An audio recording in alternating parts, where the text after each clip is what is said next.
Good evening. Today I want to talk about the state of the auto industry in India. More than the auto industry, I want to talk about Maruti. Maruti Suzuki is India's largest car company. It has a huge market share. Its market share is above 40%. None of the big car companies have managed to dent the market share of this giant. In fact, Suzuki's worldwide profits is dependent upon Maruti Suzuki doing well. For a long time, Maruti Suzuki seemed to have no competition. When it was slightly in trouble, it launched an Indian version called Swift, which also did extremely well. And Maruti also expanded its offering to bring some ultra luxury offerings and started a new auto dealership called Nexa. There seemed to be no stopping Maruti. In fact, Maruti at one time said they would stop making diesel cars. Maruti also did one more thing, which I found very surprising. Maruti is the only big Indian auto company to say they have no electric plants. Their major rivals, Tata Motors, which has been struggling for all these years, has said that they will make electric cars. And they have said in next 2 to 3 years they will have 10 electric cars. Their success of their car Nexon enabled them to release another car, Tiggo, which is basically a petrol car. They have also launched an electric version of that. And it looks like Tatas have more than 40% market share of very small EV market because nobody else is anywhere near them in competition. But Maruti was smug in the fact that that market will not grow. Unfortunately for Maruti, several things have gone wrong in the last 6 months. There has been several lockdowns which has affected the sales of Maruti. After the first wave, there was a revenge consumption of vehicles and Maruti benefited. But the second lockdown has made things very difficult for Maruti and sales dropped. It is not only that Maruti derives a lot of its sales from small towns, tier 2 and tier 3 markets. Bankers and non banking finance companies, wary of not being able to collect money, have stopped financing people without regular salaries. People in the city who have regular paychecks are getting calls for cars which they don't want to buy. But small town contractors and businessmen who will actually need to buy a car now are getting rejected by State Bank of India, other nationalized banks, even private sector banks are not willing to finance them. And non banking finance companies are also not willing to take the risk.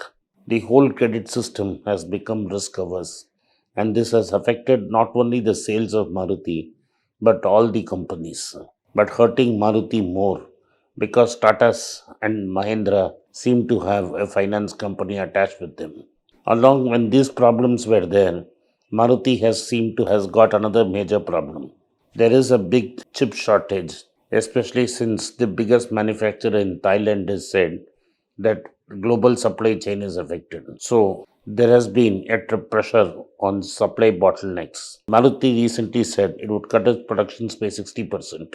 That means Maruti is going to produce only 40 cars, whereas last year if it had been building 100 cars. This shows that there is slackening demand for auto. It is not only Maruti. JLR had already warned us that because of chip shortages, their cars would be in short supply. Mahindra and Mahindra has joined the bandwagon and said that they would declare a lockdown for 7 days. That is, the factory will not work for 7 days and because of chip shortages. To add to all these problems, Maruti has had another major problem. The domestic prices of steels have gone through the roof and steel manufacturers are demanding a premium. So Maruti has been forced to increase prices not once, not twice, but thrice. From January of this year to August, Maruti has increased the price several times. In the last price rise issue, Maruti has said it would increase its prices by 10 to 15% on select models. On weighted cost average method across all their models, the price of Maruti would go up 2% this time. Overall, Maruti has increased on a weighted cost average method 6 to 8% on all cars. So, this is because of rising steel prices, rising copper prices, and the car uses some precious metals such as rhodium, for which per gram prices have also gone up. This has meant that the input cost into Maruti for manufacturing has gone up, and overall, Maruti cars have become more costlier. Maruti dominates the entry segment. What has something remarkable has happened. The sub 5 lakh car sales has completely collapsed. Nano has stopped production completely, and Hyundai is also not making a lot of Eon cars for it to sell. And Alto cars have also dropped. Significant drop in Alto cars. The entry de facto for Maruti has become the Zen, with Alto not selling as it used to. Maruti's major volumes come from Zen, Swift, and Alto. People who want to buy high end cars normally will not choose Maruti, will go for a bigger brand. If you only look at the bigger brands, Maruti has very little market share and other cars become more competitive. So, Maruti is in a position, if demand for small car continues to shrink, then its envious position on as the top of the pyramid will also vanish because the base would fall off. In this is indeed a very testing time for Maruti and Suzuki, and for them to ride the storm, the COVID pandemic has to end quickly. Maruti will also be forced to look at an in house finance company if NBFCs and banks remain as risk averse as they are. As these problems continue, Maruti has been forced to recall 1,86,000 cars, especially the higher ones such as Versa, Ciaz, S-Cross, so as to repair the motor generator because there's a problem in the motor generator. And Maruti has said that they are recalling all their cars, irrespective of whether the motor generator is working or not working. They would like to replace the unit anyway. This is India's largest car recall. Nobody expected that so many Maruti cars had to be recalled. This will definitely dent the brand of Maruti. Maruti is in trouble, and if Maruti sneezes, the rest of auto sector will catch cold.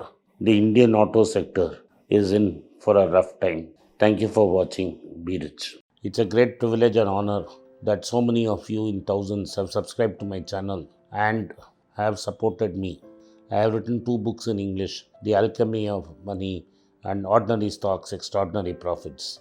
These books are published by us and are ready. If you want to procure a copy, send us a message to the WhatsApp number given below and my team would respond to you.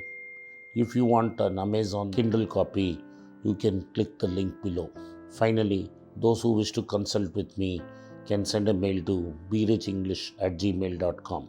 Once again, I thank you for your support. If you like this video, press the subscribe button of my channel, hit the like button and turn on the bell notification.